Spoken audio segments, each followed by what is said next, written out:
ಚಿಕ್ಕಮ್ಮ ಕೆಳಗ್ ಬನ್ನಿ. ನಿಮ್ಮನ್ನ ಕರೀತಾ ಇರೋದು, ಕೆಳಗ್ ಬನ್ನಿ ಚಿಕ್ಕಮ್ಮ.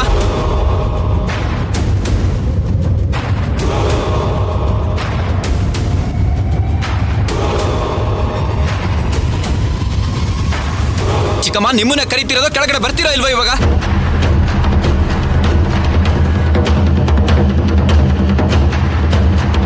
ಅಗಸ್ತ್ಯಣ್ಣ ಚಿಕ್ಕಮ್ಮ ಚಿಕ್ಕಮ್ಮ ಅಂತ ಹೀಗೆ ಜೋರಾಗಿ ಕೂಗ್ತಿದ್ದಾನೆ ಅಂದ್ರೆ ಚಿಕ್ಕಮ್ಮ ಏನೋ ದೊಡ್ಡ ತಪ್ಪೆ ಮಾಡಿರ್ಬೇಕು.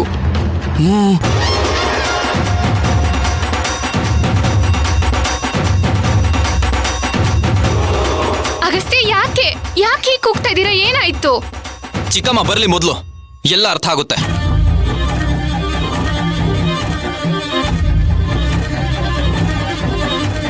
ಅಗಸ್ತ್ಯ ಯಾಕೇನಾಯ್ತು? ಯಾಕೆ ಇಷ್ಟೊಂದು ಕೋಪ ಮಾಡ್ಕೊಂಡಿದ್ಯಾ? ಈ ಮನೆತನದ ಬಗ್ಗೆ ಪಾಠ ಕಲಿಸೋದಕ್ಕೆ ನಾನು ಕೋಪ ಮಾಡ್ಕೊಂಡಿರೋದು.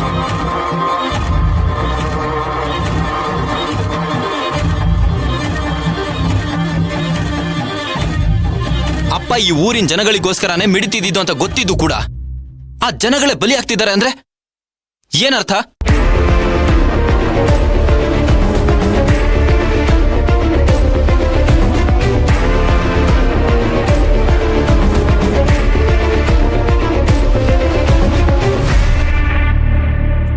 ಏನ್ ಹೇಳ್ತಿದ್ಯೋ? ಅಲ್ಲ, ಯಾರು ಮೋಸ ಮಾಡ್ತಿದ್ದಾರೆ?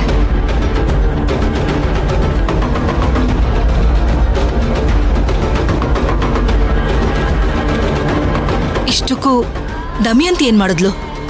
ನೀವು ಕೇಳೋ ಪ್ರತಿಯೊಂದು ಪ್ರಶ್ನೆಗೂ ಉತ್ತರ ಇದ್ರಲ್ಲಿದೆ, ತಗೊಳ್ಳಿ.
ಈಗಲಾದ್ರೂ ಗೊತ್ತಾಯ್ತಾ? ಮಾತಾಡಿ ಚಿಕ್ಕಮ್ಮ.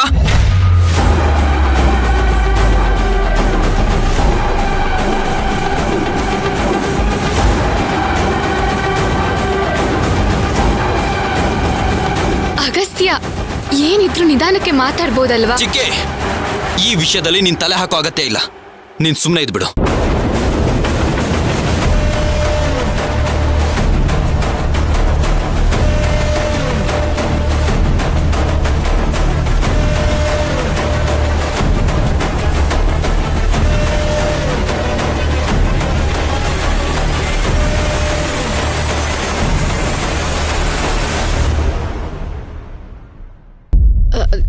ಏನಾಯ್ತು ಅಗಸ್ತ್ಯ? ಯಾಕಿಷ್ಟು ಕೋಪ ಮಾಡ್ಕೊಂಡಿದ್ಯಾ ನನ್ ಮೇಲೆ? ಫೈಲ್ ನೋಡಿದ್ರು ಗೊತ್ತಾಗ್ತಿಲ್ವಾ? ಅಥವಾ ನಾನೇ ಬಿಡಿಸಿ ಹೇಳ್ಬೇಕಾ?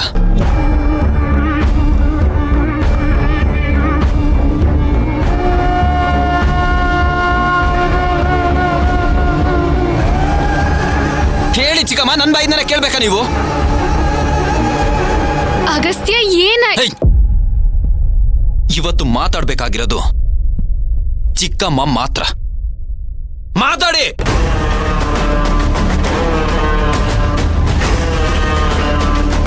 ನಮ್ಮ ಊರಿನ 20 ಮನೆಯವರು ತಮ್ಮ ಜಮೀನ ಮನೆನ ಕಳ್ಕೊಂಡಿದ್ದಾರೆ. ಯಾಕೆ?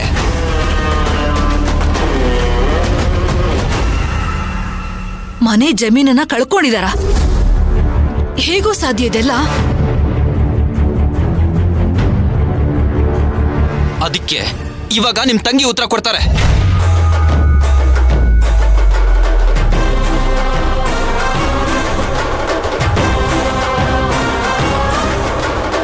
ಯಾರು ನಮ್ಮ ಹತ್ರ ಕಷ್ಟದಲ್ಲಿ ದುಡ್ಡು ತಗೊಂಡಿದ್ದಾರೋ ಅಲ್ಲಲ್ಲ ಅವ್ರಿಗೆ ಸಹಾಯ ಆಗ್ಲಿ ಅಂತ ನೀವೇ ಅವ್ರಿಗೆ ದುಡ್ಡು ಕೊಟ್ಟಿದ್ದೀರಲ್ಲ, ಅವರೆಲ್ಲ 50,000ಕ್ಕೆ 1,00,000ಕ್ಕೆ ಜಮೀನ ಕಳ್ಕೊಂಡಿದ್ದಾರೆ.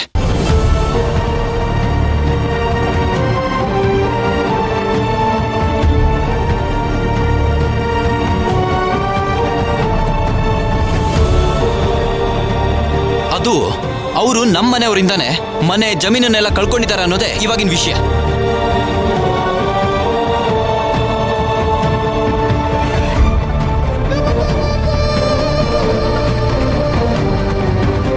ತಾಗೋ, ಒಂದಲ್ಲ ಒಂದಿನ ಸಿಕ್ಕಾಕೊಳ್ತೀಯ ಅಂತ ಅನ್ಕೊಂಡಿದ್ದೆ, ಆದ್ರೆ ಅಗಸ್ತ್ಯನ ಕೈಲೇ ಸಿಕ್ಕಾಕೊಂಡ್ಬಿಟ್ಟಿಯಲ್ಲ ದಮ್ಮಿ.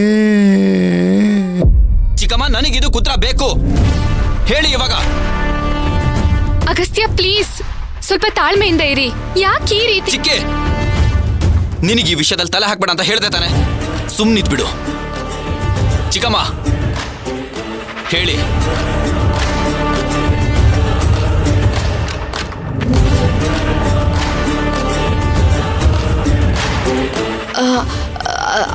ಅಗಸ್ತ್ಯ, ನಂಗೆ ನೀನೇನ್ ಹೇಳ್ತಿದ್ಯಾ ಅಂತಾನೆ ಗೊತ್ತಾಗ್ತಿಲ್ಲ ಕಣೋ. ಊರ್ನಲ್ಲಿರೋ 20-25 ಕುಟುಂಬದವರು ಅವ್ರ ಆಸ್ತಿ ಪತ್ರನ ನಿಮ್ಮ ಹೆಸರಲ್ಲಿ ಬರ್ದಿದ್ದಾರೆ ಅಂದ್ಮೇಲೆ ಅದು ಕುತ್ರನೂ ನೀವೇ ಕೊಡ್ಬೇಕಲ್ವಾ ಚಿಕ್ಕಮ್ಮ?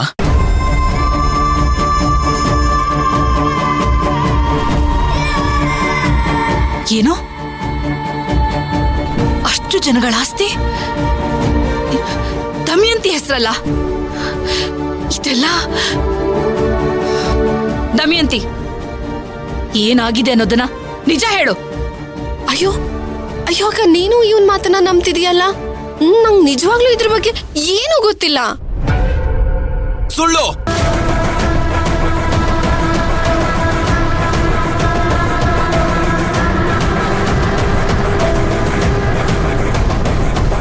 ನಮ್ಮ ಊರಿನ ಜನಗಳ ಆಸ್ತಿನ ಕಿತ್ಕೊಂಡಿದ್ದು ಇದ್ದೇ ದಮಯಂತಿ ರಾವ್.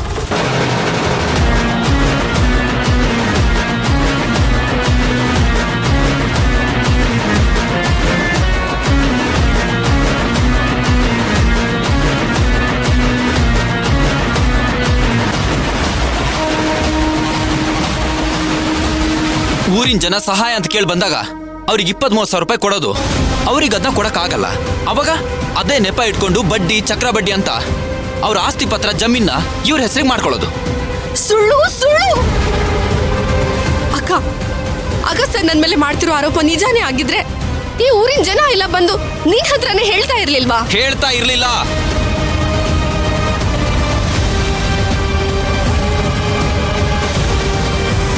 ಯಾಕಂದ್ರೆ ನಮ್ಮಪ್ಪ ರಾಜಾರಾಮ್ ರಾವ್ ಅವರು ಯಾರಿಗೂ ಮೋಸ ಮಾಡಲ್ಲ ಅನ್ನೋ ನಂಬಿಕೆ ಅವ್ರಿಗೆ. ಜೊತೆಗೆ ದಾಮಿನಿ ಅಮ್ಮವರು ಕಷ್ಟ ಕಾಲದಲ್ಲಿ ಕೈ ಬಿಡಲ್ಲ ಅನ್ನೋ ವಿಶ್ವಾಸ ಅವ್ರುಗಳಿಗೆ. ಇವತ್ವರೆಗೂ ಅದೇ ನಂಬಿಕೆ ನಿಮ್ಮ ಮೇಲೆ ಇದೆ ಅನ್ನೋ ಕಾರಣಕ್ಕೆ ಅವ್ರು ಯಾವ ಪತ್ರದ ಮೇಲೆ ಸೈನ್ ಮಾಡ್ತಿದ್ದಾರೆ ಅಂತ ಗೊತ್ತಾಗದೇ ಇರೋ ಹಾಗೆ ಸಂಚ್ ಮಾಡಿದ್ದೀರಾ ನೀವು. ಅವ್ರಿಗೆ ಗೊತ್ತಾಗದೇ ಇರೋ ಹಾಗೆ ಸಂಚ್ ಮಾಡ್ಕೊಂಡು ಅವ್ರ ಆಸ್ತಿನ ಕಬಳಿಸ್ತಾ ಇದ್ರಲ್ವಾ ಚಿಕ್ಕಮ್ಮ ನಿಮ್ನ.